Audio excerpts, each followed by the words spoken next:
다시 말씀 보겠습니다. 사도행전입니다. 사도행전 1장 1절에서부터 5절까지의 말씀입니다. 사도행전 1장 1절에서부터 5절입니다. 우리 짧으니까 같이 교독하겠습니다. 제가 먼저 읽겠습니다. 데오빌로여, 내가 먼저 쓴 글에는 무릇 예수께서 행하시며 가르치시기를 시작하심부터 그가 택하신 사도들에게 성령으로 명하시고 승천하신 날까지의 일을 기록하였노라. 그가 고난받으신 후에 또한 그들에게 확실한 많은 증거로 친히 살아계심을 나타내사 40일 동안 그들에게 보이시며 하나님 나라의 일을 말씀하시니라. 사도와 함께 모이사 그들에게 분부하여 이르시되 예루살렘을 떠나지 말고 내게서 들은 바 아버지께서 약속하신 것을 기다리라. 같이 읽겠습니다. 시작. 요한은 물로 세례를 베풀었으나 너희는 몇 날이 못되어 성령으로 세례를 받으리라 하셨느니라. 아멘. 여러분, 날이 많이 더워졌습니다. 진짜 또 더위 안 먹도록 또 조심하시고, 오늘 이렇게 예배 드리고 있는 중에 참 감사하다는 생각을 했습니다. 요즘 제가 이렇게 감사를 자주 해야 되겠다, 감사를 잃어버려서는 안 되겠다라고 생각을 하고 있는데, 오늘 이렇게 예배 드리는데 너무 감사했습니다. 무엇보다 또 하진이가 우리를 대표해서 기도해줘서 너무 고마웠고, 또 이렇게 찬양하는 중에 우리 마지막에 불렀던 찬양 뭐죠? 방금 불렀는데 생각이 안 나네. 뭐야? 부르지는 않을 겁니다. 고맙죠. 이 삶은 영원한 삶, 그죠? 그냥 이렇게 하는데 그냥 참 하나님과 그 아들을 아는 삶, 그래서 그 뜻대로 살아가는 삶. 여러분, 사실 이 삶이 되게 많이 불편하지 않습니까? 근데 그렇게 하나님의 뜻을 이루고 산다는 게 일면 되게 불편한 삶이기도 합니다. 사실은 이제 절대 불편한 삶은 아니지만 어떻게 보면 참 불편한 삶이기도 합니다. 저도 사실은 때때로 이게 너무 불편한 삶이다라는 생각도 하고요. 근데 찬양하는 중에 그래, 이렇게 사는 게 너무 맞다. 그리고 이 삶이 아무리 불편해도 내가 너무 어렵게 찾았지만 내가 찾은 것 중에 가장 가치 있는 일이고 가장 가치 있는 삶이다라는 것을 다시 고백할 수 있게 해주셔서 너무 고마웠습니다. 여러분들도 그런 고백이 있었을 줄 믿습니다. 여러분, 사도행전을 이제 볼 겁니다. 사도행전이 원래 제가 갈라디아서를 설교할 때부터 제 마음에 있었습니다. 중반을 넘어가고 후반에서부터 갈라디아서를 끝나면 사도행전을 해야 되겠다라고 마음을 먹고 있었는데, 여러분들 아시겠지만 사도행전이 분량이 굉장히 많습니다. 이게 28장으로 되어 있고, 사실 누가복음과 사도행전을 이렇게 합치면 신약 성경의 4분의 1 정도의 분량이 됩니다. 굉장히 많은 겁니다, 분량이. 그래서 이게 너무 분량이 많아서 자신이 없기도 하고, 내가 조금 더 잘 설교할 수 있는 책이 없을까를 계속 고민했는데 딱히 다 고만 하겠더라고요. 그래서 원래 마음에 있었던 사도행전으로 하자라고 마음을 먹었습니다. 그래서 오늘부터 사도행전을 쭉 같이 볼 겁니다. 근데 이게 28장이나 되기 때문에 아마 이걸 그냥 1장부터 28장까지 우리가 계속 나가면 여러분들이 진짜 힘들 수도 있습니다. 저도 그렇고. 그래서 제 생각에는 지금은 사도행전을 1장부터 쭉 해나가다가 중간중간 바울 서신을 이렇게 골라서 또 바울 서신을 보고 다시 사도행전으로 돌아오고 할 수 있으면 좋지 않을까라고 생각은 하고 있습니다. 일단 진행되는 걸 같이 보면서 또 하나님께서 주시는 마음대로 그렇게 같이 말씀을 나눌 수 있으면 좋겠습니다. 오늘 첫 시간이니까 우리가 사도행전에 대해서 조금은 같이 이해하는 시간이 필요하겠죠. 사도행전은 어떤 책인지, 사도행전 도대체 누가 썼고, 또 이 책을 받아서 읽게 된 1차 독자들은 누구인지에 대한 이야기를 설명을 간단하게만 좀 하겠습니다. 여러분, 1절의 말씀을 한번 보시죠. 1절 제가 좀 읽어드리겠습니다. 데오빌로여, 내가 먼저 쓴 글에는 무릇 예수께서 행하시며 가르치시기를 시작하심부터 라고 기록되어져 있습니다. 그러니까 여기서 저자가 누구인지에 대해서 살짝 우리들에게 힌트를 주고 있죠. 이 사도행전을 쓴 사람은 그 앞에 다른 책을 쓴 사람입니다. 그래서 이 사도행전은 사실은 그 앞의 책의 속편이라고 할 수가 있습니다. 그래서 사실 같은 책이라고 봐야 됩니다. 이게 독자들이 이 전작과 이 속편을 함께 읽기를 기대하면서 이 책의 저자는 글을 썼다라고 보셔야 됩니다. 그러면 여러분, 여기서 말하고 있는 내가 먼저 쓴 글은 무슨 책이겠습니까? 여러분 아시죠? 이게 사도행전이 누가 기록했습니까? 제가 답을 말했습니다. 누가가 기록했죠. 누가복음도 누가가 기록을 했습니다. 그래서 이 누가복음을 쓰고 이어서 그 속편으로 사도행전을 썼다라고 우리가 알고 있습니다. 이게 왜 우리가 누가라고 생각하냐면, 사실 성경 이렇게 우리가 사도행전의 말씀을 쭉 따라가다 보면 바울이 선교 사역을 시작합니다. 바울이 선교 사역을 시작한 그 이후의 이야기부터 종종 이 주어가 우리라고 이렇게 기록이 됩니다. 그러니까 바울과 함께 선교 여행을 같이 한 사람 중에 누군가가 사도행전을 썼다는 걸 본문을 통해서 우리가 알 수 있는 거죠. 근데 그 2세기에 활동했던 이 초대교회 교부들도 이 사도행전이 그 바울 사도와 함께 여행했던 여러 사람 중에 뭐 바나바도 있을 것이고 뭐 디모데도 있을 것이고 뭐 여러 명 있을 텐데, 그 중에 누가복음과 사도행전을 기록했다라고 기록해 두고 있습니다. 그래서 이렇게 성경 본문의 어떤 증거와 이렇게 교부들의 증언을 통해서 우리는 지금 이 사도행전이 누가가 기록한 책이다. 근데 누가는 누가복음도 함께 썼고 이 누가복음과 사도행전을 함께 읽기를 원한다라고 이제 우리가 알고 있습니다. 자, 그러면 이 책을 쓴 사람이 누가, 바울과 함께 선교 여행을 다녔던 누가라고 한다면 이 책을 처음 받아서 읽었던 1차 독자는 누구일까요? 1절에 기록되어져 있는 대로 데오빌로입니다. 네, 여러분 혹시 기억하십니까? 누가복음에도 이 누가복음서를 쓰면서 이 복음을 누구를 위해서 썼다라고 이야기하는데, 그때도 데오빌로의 이름이 나옵니다. 근데 그때는 데오빌로 각하께 내가 이 복음서를 쓴다라고 기록을 하죠. 그러니까 이 사도행전에서는 데오빌로의 이름만 나오지만 누가복음에서는 그가 가지고 있었던 타이틀도 기록되어져 있습니다. 이게 총독을 일컫거나 하여튼 굉장히 높은 고위직 관료들에게 붙이던 직함이었습니다. 그래서 아마도 이 데오빌로는 이 상류층의 사람이었을 거고, 그래서 이 데오빌로가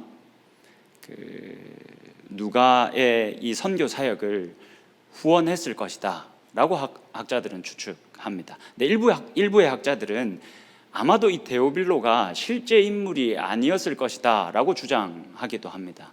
저는 거기에 동의하지는 않습니다. 저는 실제 인물이었다라는 학자들의 주장에 더 동의를 하는데, 왜 일부의 학자들은 이 사람이 실제 인물이 아닐 수도 있다라고 이야기를 하냐면, 이 사람이 가지고 있는 이름의 뜻 때문입니다. 여러분, 데오, 필로스가 이제 합쳐진 게 데오빌로입니다. 여러분 어떤 느낌이 오지 않습니까? 데오, 필로스.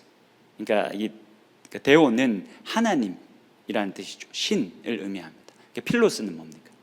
친구 혹은 사랑하는 자, 사랑받는 자라는 의미를 가지고 있습니다. 그래서 데오빌로라는 이름을 풀면 하나님을 사랑하는 자 혹은 하나님을 사랑해서 하나님으로부터 사랑을 받는 자라는 의미를 가지고 있습니다. 그래서 이 사람이 실제 인물이 아닐 수 있다라고 주장하는 사람들은 당시에 믿음을 가지고 있는 그리스도인들을 대신하는 이름일 것이다 라고 주장합니다. 근데 뭐 제 생각에는 데오빌로는 실제 인물이고, 이 타이틀까지 함께 붙여져 있는 것을 보면 이 사람은 실제 인물이고, 근데 이 글이 데오빌로에게만 쓰여진 것이 아니라 이 데오빌로라는 이름이 가지고 있는 뉘앙스에서 우리들에게 잘 보여주고 있는 것처럼 우리들과 같이 믿음을 공유하고 있는, 하나님을 사랑하고 그렇게 하나님의 사랑을 받는 자들에게 쓰여진 글이다라고 생각하고 우리가 이 글을 볼 수 있으면 좋겠습니다. 좀 넘어가서 사도행전은 그러면 어떤 책인가에 대해서 우리가 조금 생각을 해봐야 합니다. 제가 말씀드렸던 것처럼 사도행전은 누가복음과 함께 읽어야 됩니다. 이 누가복음과 사도행전을 쭉 이어서 읽어보면 그 통일성이 눈에 확 보입니다. 여러 가지 통일성이 있지만 여러분, 이런 신학적인 통일성이 있습니다. 여러분, 누가복음에 보면, 제가 마가복음 설교할 때 여러분들 기억하실지 모르겠지만 한 번씩 이렇게 누가복음에서 그리고 있는 예수님은 이런 분이다라는 이야기를 했었습니다. 마가복음에서는 그 예수님을 뭐라 그럴까요? 약간 그 비밀을 담지한 자로 계속 묘사하잖아요. 마가복음은 예수님의 정체성을 계속 감춰 놓습니다. 다른 복음서는 안 그러거든요. 정체성을 계속 감춰 놓습니다. 이거 처음 듣는 건 아니죠, 여러분? 네. 마가복음에서 계속 우리가 얘기했던 겁니다. 감춰져 있다가 예수님이 십자가에 달리셨을 때 마가복음의 저자는 예수님의 정체성을 이렇게 확 그때 밝힙니다. 그 전까지 예수님이 계속 자신의 정체성을 밝히려고 하는 사람들에게 조용하라 라고 하시면서 입을 다물게 하십니다. 근데 누가복음을 보면 예수님이 특별히 이 돈과 소유, 그리고 가난한 자, 병든 자, 그래서 이 공동체에서 소외되어져 있는 자들에게 더 많은 관심을 가지는 분으로 묘사가 됩니다. 네, 여러분, 사도행전에 넘어가면 사도행전에서도 교회가 계속 이렇게 행진하는 모습을 그리는데 거기서도 가난하고 소외된 자들을 향한 관심을 놓지 않습니다. 이런 어떤 신학적인 통일성을 가지고 있습니다. 여러분, 왜 이렇게 글을 썼겠습니까? 일단 이 1차 독자가 기본적으로 상류층의 믿는 자, 상류층의 신자였습니다. 자신이 가지고 있는 재물과 재산이 많았고, 그리고 이것을 나눠줌으로 여러 영혼들을 섬겨야 하는 사람이 1차 독자였습니다. 데오빌로죠. 그래서 아마도 누가복음과 사도행전은 거기에 초점을 맞춰서 우리가 어떻게 살아야 하는지에 대해서 이야기를 하고 있는 겁니다. 마지막입니다. 얘기할 건 너무 많지만 이 책의 주인공에 대해서만 잠깐 이야기를 하겠습니다. 여러분, 이 책의 제목은 사도행전입니다. 근데 많은 학자들이 이게 이 책의 제목으로 적합하지 않다라고 주장하는 학자들이 있습니다. 저는 거기에 동의합니다. 물론 사도행전이라는 이 제목이 잘못되었다는 말은 아닙니다. 일부 학자들은 이 책의 제목을 누가행전이라 해야 된다. 누가복음과 사도행전의 통일성을 살려내기 위해서 누가행전이라고 하는 게 훨씬 더 좋겠다라고 주장하는 학자들이 있고, 또 다른 학자들은 성령행전이라고 기록해야 된다. 이름을 그렇게 정해야 된다라고 주장하기도 합니다. 왜 그러냐면, 여러분, 그 2절의 말씀을 한번 보시죠. 2절의 말씀을 여러분 한번 읽어 주시겠습니까? 같이 읽겠습니다. 시작.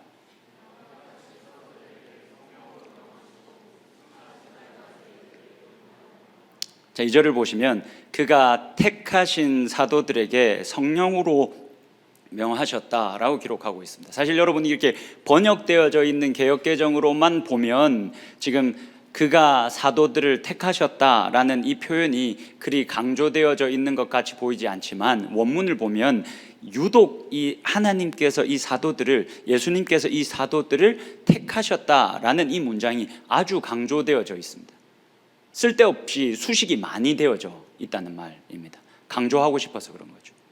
여러분, 이제 사도행전을 이제 1장의 후반부에 가면 가룟 유다가 12사도의 이 멤버십에서 떠나버리죠. 예수님을 팔아 넘긴 다음에 이제 스스로 죽음을 선택합니다. 그래서 그 12사도의 한 자리가 빕니다. 그래서 요셉과 마띠아라는 사람이 12사도의 후보로 거론되죠. 그때 이들이 뭐 하냐면 제비를 뽑아서 한 사람을 사도로 세웁니다. 근데 당시 유대인들에게 제비 뽑기는 그 하나님의 일하심이 이루어지는 방법이라는 인식이 있었습니다. 잠언에도 그렇게 말씀이 기록되어져 있거든요. 그래서 하나님이 이 둘 중에 친히 선택하셔서 사도로 세우셨다. 12사도 중에 한 사람으로 세우셨다라고 이야기를 합니다. 그리고 사도행전 9장에 가면 어떻게 보면 이 사도행전의 하이라이트라고 할 수 있는 이방인 선교의 개척자 바울도 하나님께서 특별히 선택해서 세우셨다라고 기록을 합니다.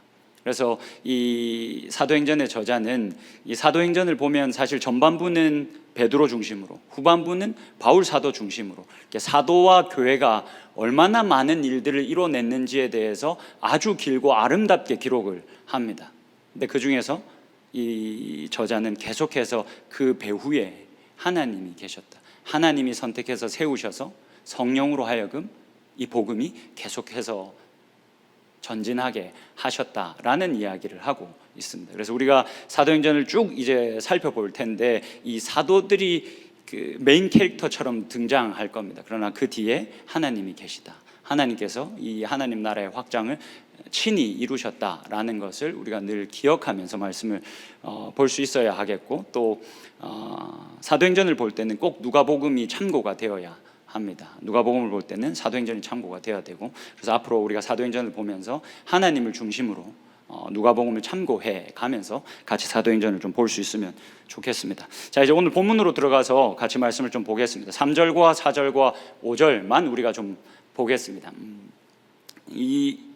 이제 이 사도행전이 여러분 누가복음의 속편이지 않습니까? 보통 속편은 어떻게 시작을 합니까? 우리가 드라마를 많이 보지 않습니까? 이제 당장 생각나는 드라마가 별로 없는데 범죄의 도시 이런 거면 여러분 1편 다음에 2편이 나올 때는, 근데 여기는 안 그런가?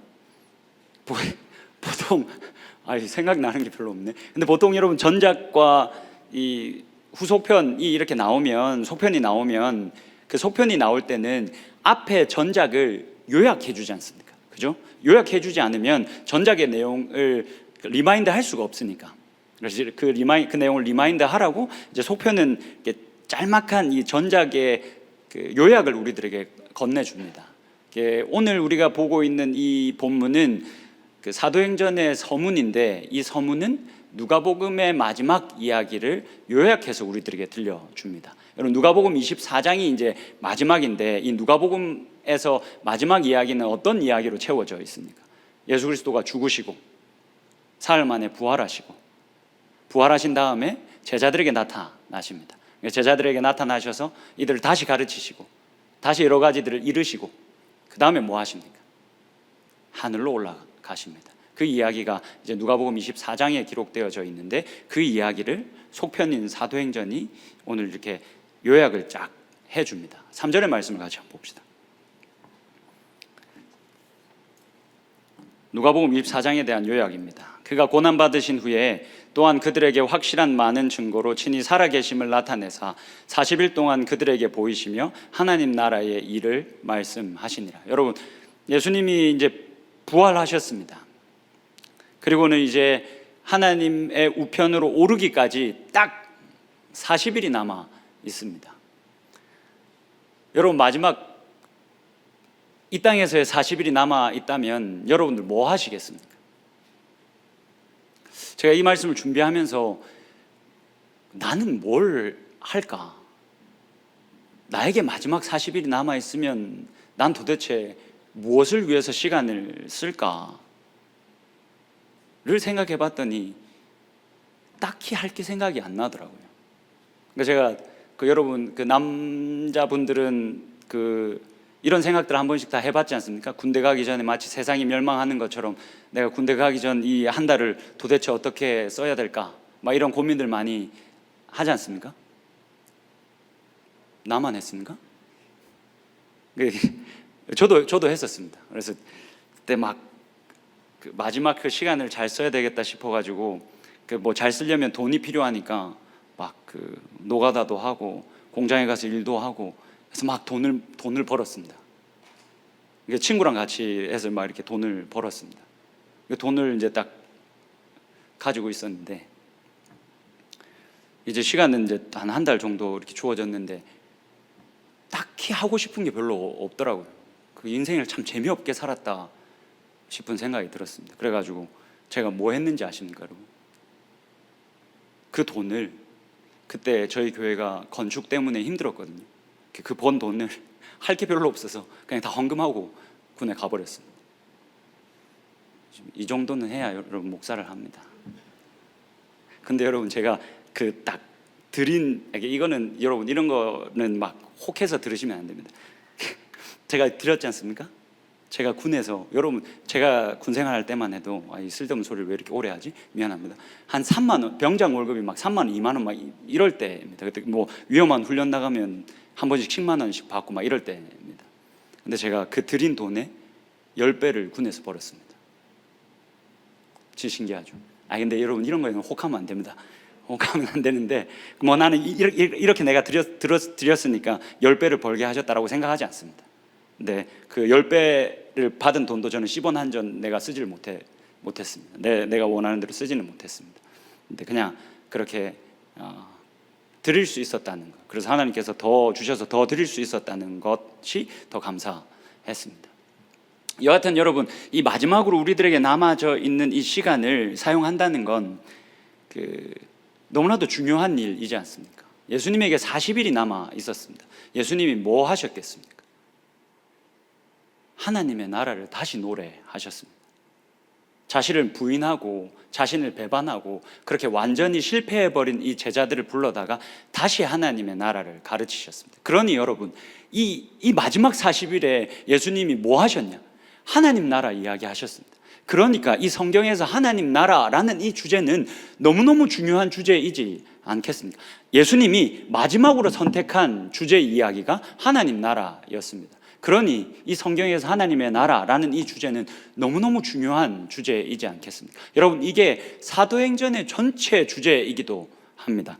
여러분, 사도행전 28장의 말씀, 그러니까 사도행전의 끝에 제일 끝절의 말씀이 이렇게 기록되어져 있습니다. 여러분들이 30절 읽고 제가 31절을 한번 읽겠습니다. 같이 읽겠습니다. 여러분들 읽겠습니다. 시작.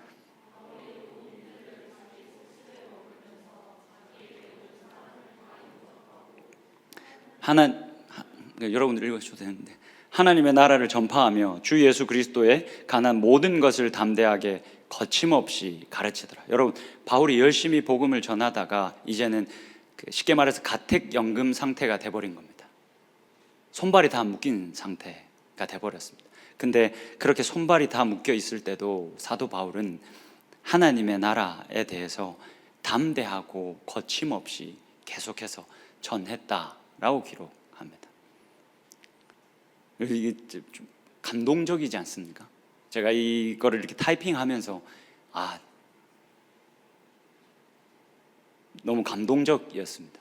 이 하나님의 나라가 이 사람 눈에는 얼마나 선명했길래 그 복음을 전하다가 그 하나님의 나라를 가르치다가 이제 손발이 다 묶인 상태였음에도 불구하고 그것이 이 바울을 묶어두지 못하고 바울은 그 상황 속에서도 기쁨이 차고 넘쳐서 그 하나님의 나라를 거침없이 담대하게 또 전했다. 이게 너무 멋있지 않습니까? 너무 멋있다라는 생각을 저 혼자 하는 것 같긴 한데, 어쨌든 이 하나님의 나라라는 이 주제가 사도행전 전체의 주제이기도 합니다. 그러면 여러분, 이 하나님의 나라는 도대체 뭡니까? 우리가 하나님의 나라에 대해서 마가복음에서부터 이야기를 많이 했지 않습니까? 그러니까 하나님의 나라는 도대체 뭡니까 도대체?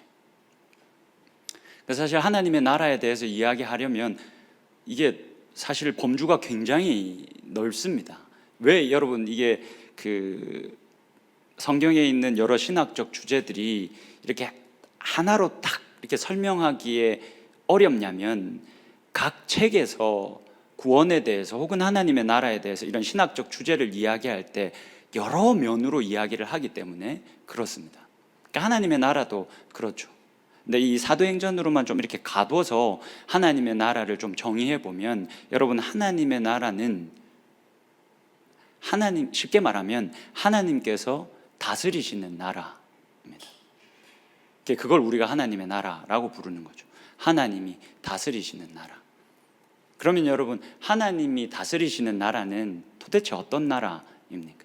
하나님이 다스리시는 나라는 세상의 여느 다른 나라들과 무엇이 다릅니까? 사도행전 2장에 가보면 이 사람들이 예수님이 약속하신 대로 성령을 기다렸다가 성령을 이렇게 받게 됩니다. 성령을 받고 그곳에서 바로 베드로가 설교를 하기 시작합니다. 베드로가 설교하기 시작하는데 그 요엘서의 말씀을 인용해서 설교를 합니다.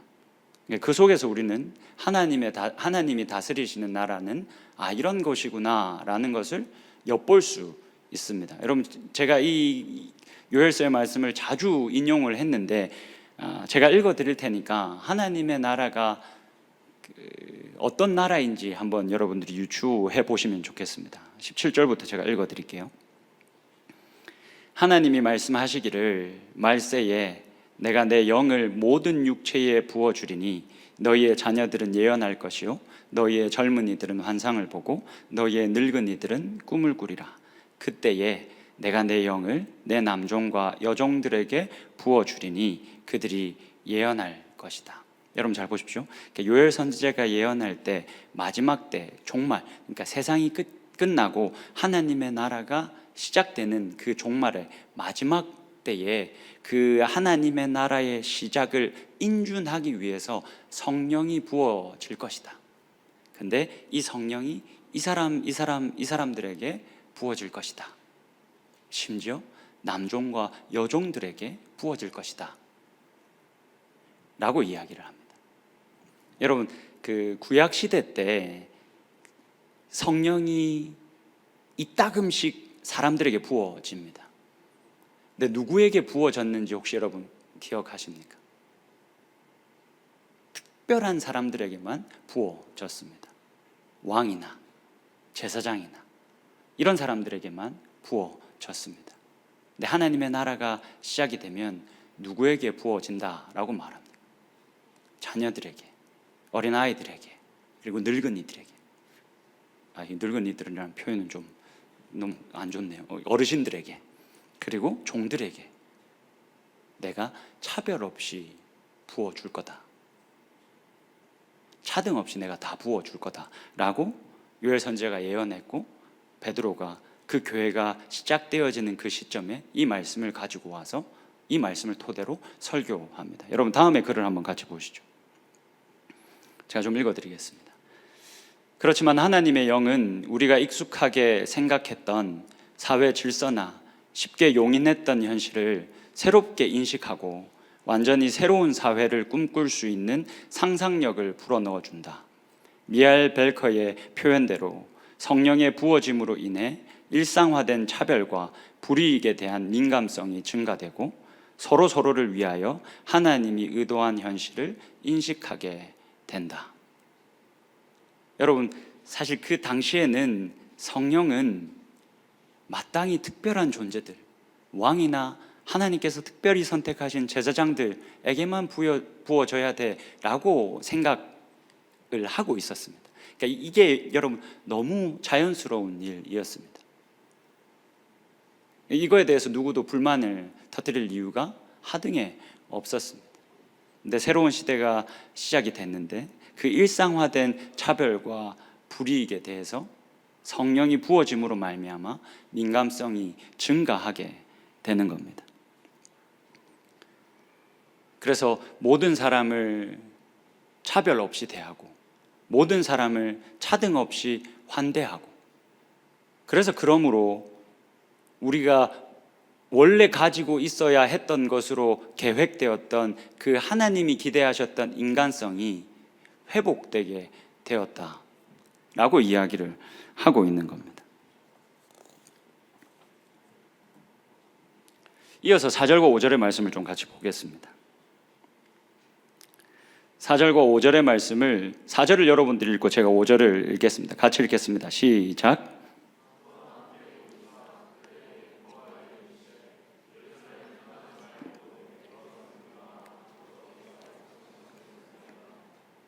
5절입니다. 요한은 물로 세례를 베풀었으나 너희는 몇 날이 못되어 성령으로 세례를 받으리라 하셨느니라. 예수님이 그들에게 이 부탁을 하나 하십니다. 이어서 부탁을 하시는데 어떤 부탁이었습니까? 예루살렘을 떠나지 말고 거기서 아버지께서 약속하신 것을 기다리라는 약속이었습니다. 여러분, 이 제자들이 사실은 이 예루살렘을 한시라도 빨리 떠나고 싶었을 겁니다. 왜 그렇습니까? 자신들의 실패를 계속 기억나게 하는 장소이지 않습니까? 자신들이 예수님을 배신하고 버려버린 그 장소가 예루살렘인데 예수님이 그 예루살렘을 떠나지 말고 거기에 머물러 있으라. 그래서 아버지가 약속한 것을 기다리라 라고 이야기합니다. 여러분 누가복음 24장 49절을 보면 아버지께서 약속하신 것, 이것이 무엇인지에 대해서 다음과 같이 기록합니다. 제가 좀 읽어드릴 테니까 한번 들어보십시오. 볼지어다 내가 내 아버지께서 약속하신 것을 너희에게 보내리니 너희는 위로부터 능력으로 입혀질 때까지 이 성에 머물라 하시니라. 그러니까 위로부터 오는 능력을 덧입을 때까지 이 성에서 머물라라고 이야기하셨습니다. 여러분 그 위로부터 내려오는 능력, 이게 무엇입니까? 성령이죠. 예루살렘을 떠나지 말고 성령을 기다리라. 요한은 물로 세례를 베풀었지만 얼마 지나지 않아서 너희들이 성령으로 세례를 받을 것이다. 성령이 너희들에게 부어질 것이다 라고 약속을 하신 겁니다. 여러분 이 사도행전에서 사실 이 성령의 역할을 어떻게 이해하느냐가 굉장히 중요합니다.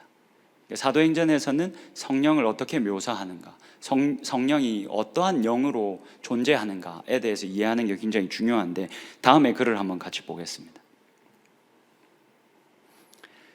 사도행전에서는 성령의 개인적 체험보다는 성령의 공동체적 수용과 성령으로 말미암은 공동체적 창설에 더 큰 강조점이 있다.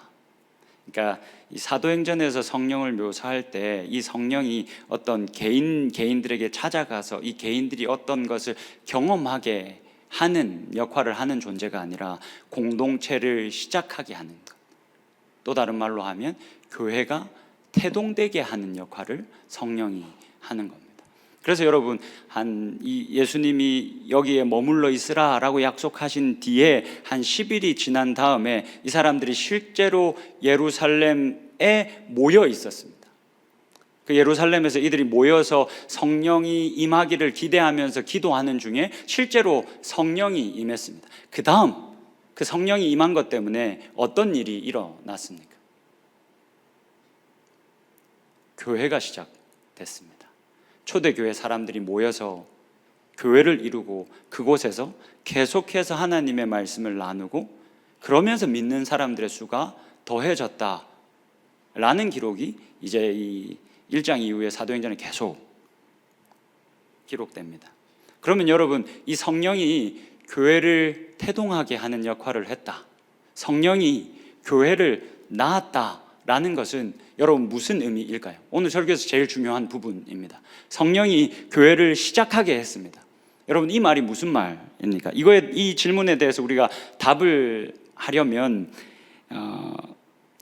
그렇게 성령으로 말미암아 시작되어진 교회가 더 정확히 말하면 그 교회 안에 있던 그 교회의 구성원들이 어떻게 살아갔는지를 보면 이 성령으로 말미암아 교회가 시작되었다라는 이 말의 의미를 우리가 완전히 이해할 수 있습니다. 여러분 사도행전 2장 44절에서부터 45절의 말씀을 좀 보겠습니다. 성령으로 말미암아 교회가 시작이 됐는데 그렇게 시작된 교회의 구성원들이 어떻게 살게 되었냐면 다음과 같이 살게 되었습니다. 믿는 사람이 다 함께 있어 모든 물건을 서로 통용하고 또 재산과 소유를 팔아 각 사람의 필요를 따라 나누어 주었다. 여러분 이 사람들이 성령을 받자 함께 모이기 시작했고 자기의 것을 전혀 아까워하지 않고 타인을 위해서 타자를 위해서 다 내어주고 그들의 필요를 다 채워주면서 살게 되었다.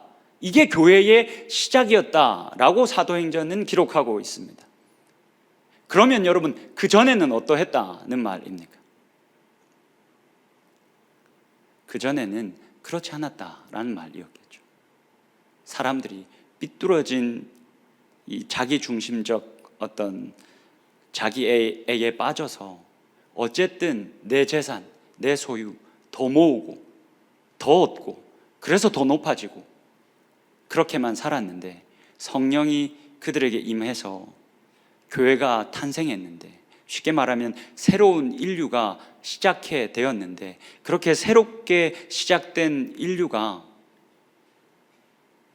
어떠한 모습이었다라고 말합니다. 자기의 것을 구하지 않고 더 이상 이 삐뚤어진 자기애에 빠지지 않고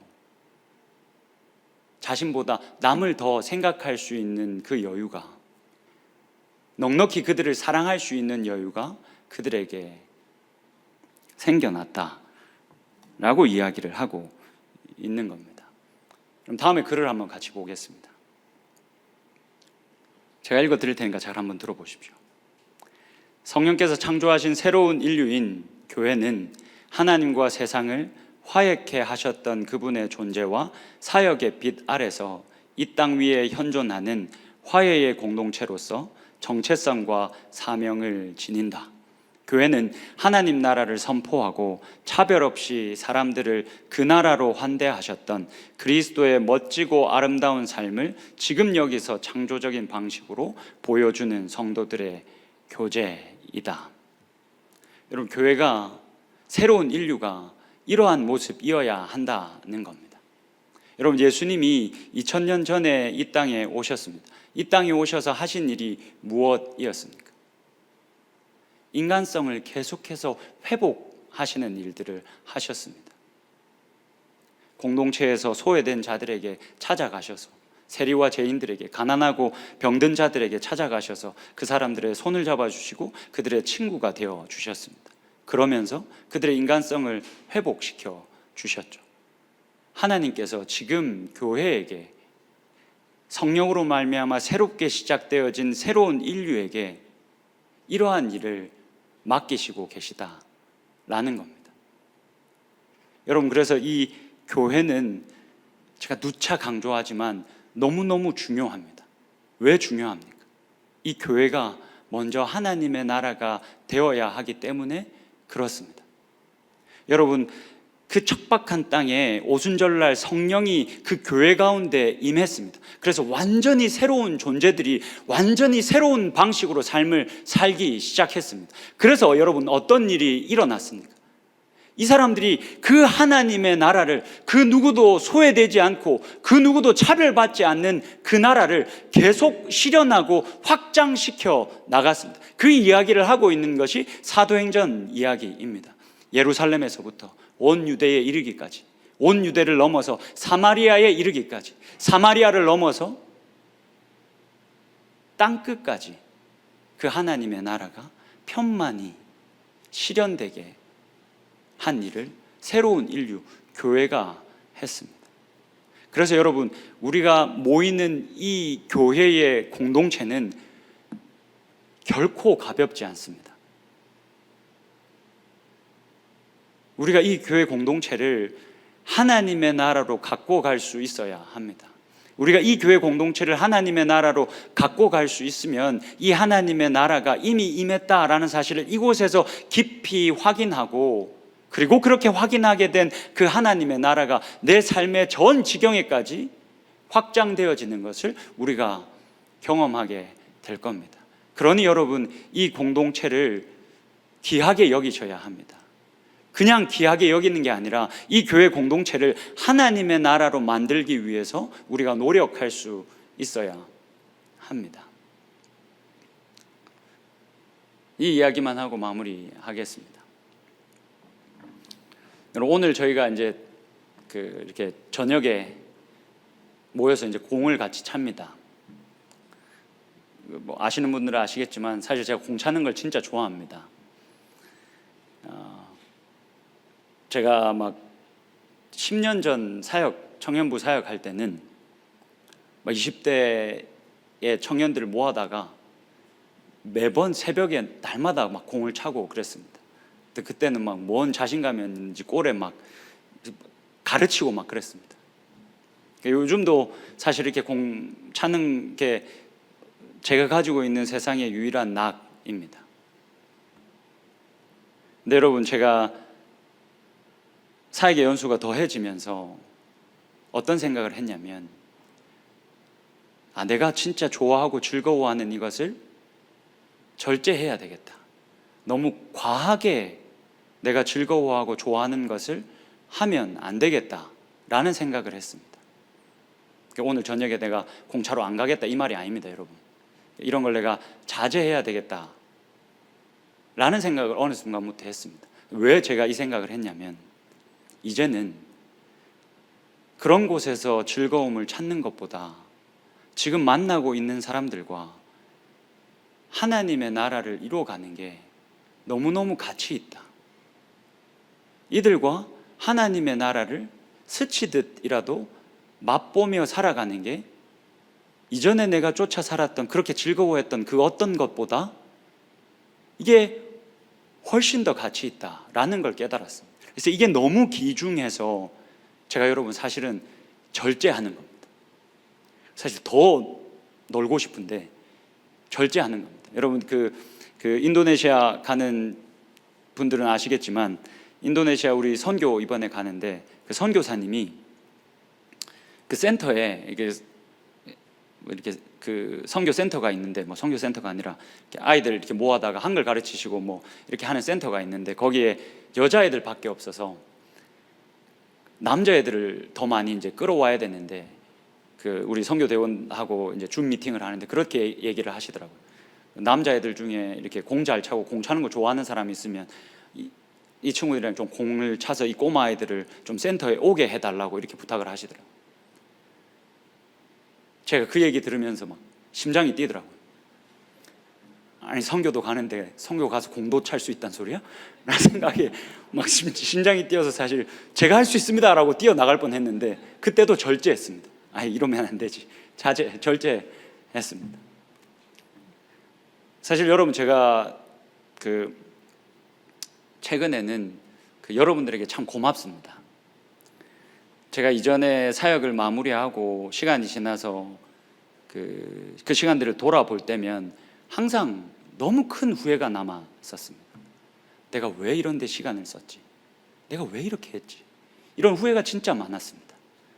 근데 요즘 이제 여러분들하고 이렇게 지내면서 내가 만약 시간이 지난 후에 이 시간을 뒤돌아보면 이전처럼 후회하지는 않을 것 같다라는 생각을 합니다.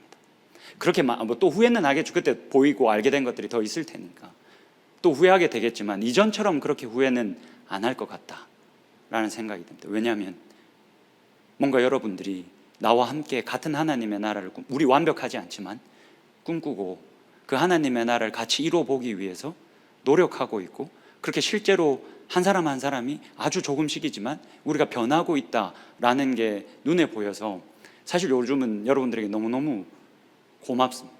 그래서 이 모든 시간이 너무 가치 있다라는 생각이 들 정도로 너무 고맙다라는 생각이 듭니다. 여러분, 우리가 이 시간대에 함께 만나서 이 젊은 이 청년의 때에 함께 공동체를 이루고 함께 교회를 이루어 있는 것, 이거 여러분 정말 유의미한 일입니다. 근데 이 모임이 진짜 의미가 있으려면 지금 우리 선배들이 잘 해주고 있는 것처럼 이 공동체가 정말 어떤 방향으로 가야 되느냐. 우리가 모여서 즐겁고 행복한 건 너무너무 좋은데, 근데 이 공동체가 결국에는 우리가 어디로 가야 되느냐, 하나님의 나라를 이루기 위해서 우리가 무엇을 더 해야 되느냐를 고민하는 게 너무너무 중요합니다. 지금 이 공동체를 이끌고 있는 선배들이 아니다 할지라도 지금 이 공동체를 이루고 있는 한 사람 한 사람이 너무너무 중요합니다. 내가 이 안에서 하나님의 나라를 얼마나 더 발견할 수 있을까? 내가 이 공동체 안에서 하나님의 나라를 얼마나 더 누릴 수 있을까라는 고민과 그에 따른 노력은 너무너무 중요한 일입니다. 그래서 여러분, 다시 한 번 더 여러분들에게 부탁합니다. 여러분, 제가 여러분들이 연애하는 것 너무너무 찬성입니다. 근데 그 연애하는 그 기쁨이 이 공동체에서 하나님의 나라를 맛보고 누리는 것, 이것을 넘어서게 해서는 안 됩니다. 그러니까 우리가 물론 여러분들이 이미 결혼했다면 상관없습니다. 아직 그런 게 아니지 않습니까? 연애가 여러분들이 이 하나님의 나라를 경험하는 데 있어 여러분들의 발목을 잡지 않게 하셔야 합니다. 그래서 공동체를 더 배려하셔야 됩니다. 왜냐하면 우리가 이 공동체가 존재하는 이유는 오로지 하나, 이 하나님의 나라를 맛보고 경험하기 위해서입니다. 그리고 이 공동체 안에서 우리의 인간성이 얼마나 회복되어졌는가, 얼마나 내 이 이기적인 마음이, 자기중심적인 마음이 얼마나 많이 깨어지고, 내가 타인을, 나와 상관없는 그 누구라도 내가 얼마나 더 배려하게 되었는가를 우리는 따져 볼 수 있어야 합니다.